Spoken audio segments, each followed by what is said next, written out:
যদি স্টুডেন্ট হও বা জব করছো তাহলে এই কিছু মিনিটের ভিডিওটা একবার দেখো, কারণ এই ভিডিওটা তোমার লাইফ এবং চিন্তাধারা বদলে দেবে। আপনি যখন ছোট ছিলেন হয়তো তখন আপনাকে বলা হয়েছিল ভালোভাবে পড়ালেখা করো, তাহলেই চাকরি পাবে, তারপর জীবন বদলে যাবে। কিন্তু এখন আপনি হয়তো একজন গ্র্যাজুয়েট, আপনার হাতে ডিগ্রি আছে কিন্তু চাকরি নেই, আছে শুধু হতাশা আর সামাজিক চাপ। তাই আজ এই ভিডিওতে আমরা প্রথমে স্টেপে জানবো যে আমরা প্রতিদিন কিভাবে এডুকেশন ট্র্যাপে জড়িয়ে পড়ছি, এবং দ্বিতীয় স্টেপে জানবো এর থেকে রেহাই পাওয়ার জন্য কিছু সমাধান। দক্ষিণ এশিয়ার শিক্ষা ব্যবস্থাটা হলো স্কুল, কোচিং, পরীক্ষায় ভালো নম্বর, গ্র্যাজুয়েশন অ্যান্ড চাকরি। এই চক্রে একবার ঢুকে গেলে আপনি নিজেকে আবিষ্কার করবেন যে শুধু রেজাল্টের পেছনেই দৌড়েছেন। আমাদের দেশে শিক্ষা ব্যবস্থা মূলত মুখস্থর ওপর নির্ভর, কিন্তু প্রশ্ন হলো আমরা কি শিখছি।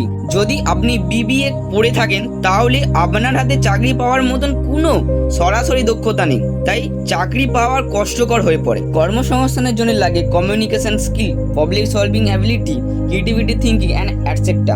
এইসব গুণাবলী আমাদের দেশের শিক্ষা ব্যবস্থায় শেখানো হয় না।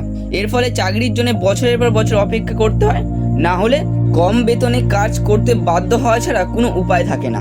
আমরা প্রতিদিন উচ্চশিক্ষার নামে টাকা ও সময় দুই অপচয় করে মানসিক চাপ, হতাশা ও আত্মবিশ্বাস হারিয়ে যায়। এরপর আপনার কাছে কোনো উপায় থাকে না। তবে সমস্যা বুঝে বসে থাকলে চলবে না, আমাদের খুঁজে বের করতে হবে সমাধান।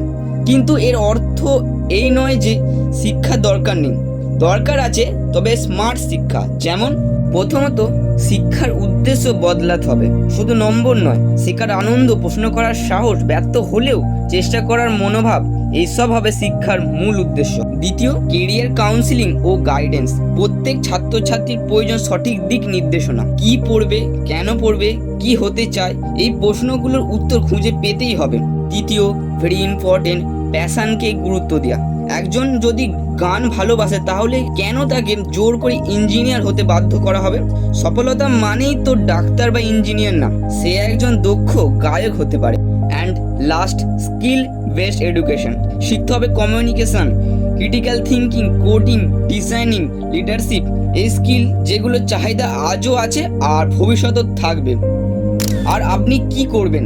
শুধু ডিগ্রির পেছনে দৌড়বেন, নাকি বাস্তবের অভিজ্ঞতা দিয়ে নিজেরই পথ তৈরি করবেন? ডিসিশনটা সম্পূর্ণ নিজের।